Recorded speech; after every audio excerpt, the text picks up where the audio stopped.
దేవుని పరిశుద్ధ నామమునకు మహిమ కలుగును గాక. ఆమేన్. ఈ ఉదయకాల శుభములు మీకు తెలియజేయుచున్నది రెవరెండ్ కె శ్యాంబాబు. ఈ దినము కొరకు దేవుని వాక్యము. నా చెయ్యి ఎడతెగక అతనికి తోడయుండును, నా బాహుబలము అతని బలపరుచును. 89వ కీర్తన 21వ చరణము. దేవుడు అపారమైన ప్రేమ గలవాడు. తన యందు భయభక్తులు గలవారి ఎడల ఆయన నిబంధన స్థిరపరచు దేవుడై ఉన్నాడు. ఈ వచనమందు దేవుడు చేసినటువంటి నిబంధనలలో ఒక అంశము దావీదును గూర్చినటువంటి జీవితములో అమలుపరచడానికి ఈ మాటను తెలియచేస్తున్నాడు. దావీదు అంటే దేవునికి ఎంతో ఇష్టము. దావీదు దేవుని యొక్క హృదయానుసారుడిగా పిన్న వయస్సు నుంచి దైవ చిత్తానుసారమైన మనస్సు కలిగి ప్రవర్తిస్తున్నాడు. ఎంతో సమర్పణ గల భక్తుడు. తన జీవితంలో ప్రథమ స్థానము దేవునికే తప్ప మరెవరికి ఇవ్వని గొప్ప విశ్వాసపాత్రుడు. 89వ కీర్తన 3వ 4వ చరణములో ఈ మాటలను దేవుడు తెలియచేస్తాడు. నేను ఏర్పరచుకునే వానితో నిబంధన చేసి ఉన్నాను, నిత్యము నీ సంతానమును స్థిరపరచెదను, తరతరములకు నీ సింహాసనమును స్థాపించెదను అని చెప్పి నా సేవకుడైన దావీదుతో ప్రమాణము చేసి ఉన్నాను అని అంటాడు. కాబట్టి దేవుడు దావీదును ఎంపిక చేసుకుని ఆ ప్రమాణమును వానితో స్థిరపరచడానికి ఇష్టపడుతూ గల కారణము ఇవే. ఈ రోజు నీ వాక్యము ద్వారా దేవుడు మనతో కూడా ఆ నిబంధనను స్థిరపరచడానికి క్రీస్తు యేసును మధ్యవర్తిత్వము చేసి ఆశపడుతున్నాడు. క్రీస్తు యేసునందు విశ్వాసం ఉంచిన మనతో ఈ నిబంధనను మరెంతో నిశ్చయముగా నెరవేర్చాలని ఆలోచన కలిగి ఉన్నాడు. ప్రియ సహోదరి సహోదరుడా, దావీదు వలె మనము దేవుని యొక్క న్యాయ విధులను, కట్టడలను బాధ్యతతో కూడిన భక్తిలో కొనసాగించగలిగితే మన పట్ల కూడా దావీదు ఎడల చూపిన ప్రేమ, ఆ నిబంధన, ఆశీర్వాదములు స్థిరపరచడానికి దేవుడు అవకాశం ఇస్తున్నాడు. మనము నిబంధన ప్రజలుగా ఆశీర్వదించబడే అవకాశము వాక్యానుసారంగా జీవించినప్పుడే మనం పొందుతాం. దేవుడు మాట ఇచ్చాడు కనుక అది ఎప్పటికీ నెరవేర్చుతాడు అని దావీదు యొక్క ప్రగాఢమైన నమ్మకము, విశ్వాసము. 58వ అధ్యాయము యెషయా గ్రంథం 11వ వచనములో ఒక సందర్భముగా ఈ మాటలను తెలియజేస్తున్నాడు. యెహోవా నిన్ను నిత్యము నడిపించును, క్షామకాలమున ఆయన నిన్ను తృప్తిపరిచి నీ ఎముకలను బలపరుచును అని. ఈ రోజున మన జీవితములలో దేవుడు బలపరచకపోతే మనము బలవంతులం ఎప్పటికీ కాలేము.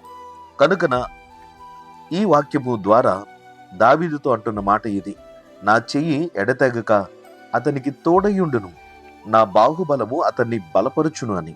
కాబట్టి మన భుజబలము, మన తెలివితేటలు, మన అర్ధబలము ఇలాంటివి దేవుని సన్నిధిని సరిపోయినవేమీ కాదు. కనుక మనుషుల యొక్క ఇచ్చల చొప్పున మనము తగినట్లుగా నడుచుకునగలము. కానీ మన జీవితంలో గెలవడానికి మన తెలివితేటలు, మన యొక్క శక్తి సామర్థ్యాలు ఏమాత్రము సరిపోవు. దావీదు అంత బలాఢ్యుడైనను దేవుని ఎడల కలిగిన అచంచలమైన విశ్వాసపు భక్తి అతని జీవితంలో ఒక ప్రత్యేకమైన నిబంధనకు పాత్రునిగా చేసి తన తరము వారిలో దావీదు వంశము హెచ్చించబడినది. కనుక దావీదు యొక్క తరతరాల సంతానమునకు దేవుడు ఈ నిబంధన ద్వారా సహాయమును, సహకారమును అందించి సంరక్షించి కాపాడి ఉన్నాడు. ఈ రోజున వాక్యాన్ని ఆలకిస్తున్న ప్రియ సహోదరి సహోదరుడా, నీ ఇంటిలో నీ బిడ్డలకు, నీ తర్వాత తరములకు నీవు దావీదులాగా ఆశీర్వాదకరముగా ఉన్నావా? దేవుని యొక్క వాక్యానుసారంగా నీవు జీవించుచు వాక్యపు వెలుగులో నిన్ను, నీ కుటుంబాన్ని నడిపించుకున్నట్టు కొరకు నీవు ప్రయత్నించితే ఈ ఆశీర్వాదాలు దేవుడు నీకు కొనసాగించడానికి ఆలోచన కలిగి ఉన్నాడు.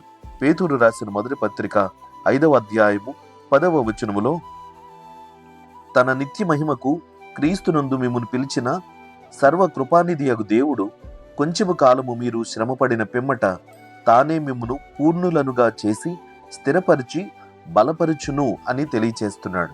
కాబట్టి ఈ వచనములో ఉన్న ప్రతి వాక్యము దేవుడు మనతో నిబంధనను స్థిరపరచడానికే సానుకూలతను కలిగి ఉన్నాడు. కనుక ఈ వాక్యములో ఉన్న ప్రతి మాటను అనుదినము మనము మన జీవితాలకు అన్వయించుకుంటూ ఆ ప్రకారంగా విశ్వాసముతో ముందుకు సాగగలిగితే దావీదును దీవించిన ఆ దేవుడే నిన్ను, నీ కుటుంబాన్ని, నీ సమస్తమైన పరిచర్యలను ఆశీర్వదించి నీకు కడవరకు తోడై ఉంటాడు. ఆయన విడువడు, ఎడబాయిని దేవుడు. వాక్యము చేత స్థిరపరిచి విశ్వాసపూర్వకముగా అనుదినము ప్రభువులో కొనసాగండి. దేవుడు మీకు తోడయుండునుగాక. ఆమేన్. ప్రార్థన. ప్రేమగల తండ్రి, ఘనమైన దేవా, స్తోత్రాలు. ఈ ఆత్మీయమైన సంగతులను ప్రతిరోజు మేము వినుట వలన మేము ఎంతో బలపరచబడుతున్నాం తండ్రి. నీ మాటలో ఉన్న సత్యము, ఉద్దేశము మేము సరిగా గ్రహించుచు దావీదు వలె మేమును మా కుటుంబాలకు ఆ నిబంధనాయుతమైన ఆశీర్వాదాలను తెచ్చుకున్నట్టుకు సహాయం చేయండి. మా ప్రతి పరిస్థితికి చాలిన దేవుడవు ప్రభువా. నిన్ను విడువని ఎడబాయినని వాగ్దానం ఇచ్చావు కనుక ఎడతెగక నీ ప్రేమ, కృప, వాత్సల్యత నిరంతరము మాకు కొనసాగింపు చేయండి తండ్రి. ఈ దినమందు ఈ వాక్యమును ఆలకిస్తున్న ప్రియ బిడ్డలను మీరు బలపరచండి. దేవుడు మాకు తోడై ఉన్నాడనే నిరీక్షణ వారికి కలిగినట్లు శుభకరమైన ఆనవాలు వారికి చూపించండి. వారు చేస్తున్న ప్రతి పనిని సఫలపరచండి దేవా. వారు చేస్తున్న ప్రయాణాల్లో తోడై ఉండండి. రోగరుగ్మతలతో ఉన్న బిడ్డలను స్వస్థపరచండి. శ్రమలో ఉన్న బిడ్డలను ఆదుకొనండి. ఆర్థికపరమైన ఇబ్బందులలో ఉన్న వారిని తగినట్లుగా దారి చూపి వారికి జీవనోపాధి కలిగించి వారికి సహాయం చేయండి ప్రభా. గుండె చెదిరిన వారిని, రోగగ్రస్తులైన వారిని, శ్రమలో సమస్యలతో వంటి ప్రతి పరిస్థితులను ఎదుర్కొంటూ మానసికంగా, శారీరకంగా కృంగిన బిడ్డలందరినీ మీరు ఆదరించి సహాయం చేయమని చదువుకుంటున్న బిడ్డల కొరకు ముఖ్యంగా ప్రార్థిస్తున్నాం. వారికి చక్కటి జ్ఞానమును, తెలివిని, వివేచన, ఆలోచన దయచేయమని ప్రార్థిస్తున్నాం. నాతోటి దైవ సేవకులను మీరు నిశ్చయముగా దీవించండి. ఈ వాక్యం ఆలకించుతున్న ప్రతి బిడ్డలను పరిపూర్ణమైన ఆశీర్వాదాలకు పాత్రలుగా చేయమని యేసుక్రీస్తు వారి పుణ్యనామమున ప్రార్థించి అడిగి వేడుకొనుచున్నాము తండ్రి. ఆమేన్. తండ్రి, కుమారుడు, పరిశుద్ధాత్మయను త్రియేక దేవుని దీవెన ఎల్లప్పుడూ మీకు తోడయుండునుగాక. ఆమేన్.